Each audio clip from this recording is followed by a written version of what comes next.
Ce reportage vous est présenté par Théo Timesno, Guillaume Calment, Héloïse Billard, Alice Cavallo. Donc on a représenté ici le plancher océanique et les mouvements au niveau des dorsales. Donc en fait, ceci représente une dorsale, donc avec les continents. Et donc en fait, on a émis comme hypothèse qu'à l'intérieur des dorsales, il y aurait du basalte. Et ce basalte donc, ressortirait à la surface et provoquerait du coup une expansion du plancher océanique.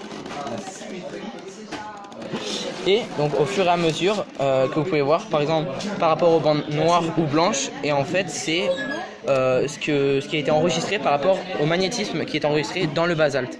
Le basalte est une roche magnétique et donc du coup chaque bande représente en gros les couches de basalte. Donc elle représente une inversion du magnétisme. Et donc ces bandes, ces couches de basalte, elles sont parallèles par rapport à la dorsale en fait, qui est juste ici. Car ces bandes sont parallèles à la dorsale car le sens du magnétisme observé dans les basaltes se fige quand le basalte refroidit dans l'environ, quand la plaque commence à sortir de la dorsale. Le basalte sort des deux côtés et en refroidissant, il prend le sens de magnétisme actuel sur la Terre. Et en sortant... Du coup,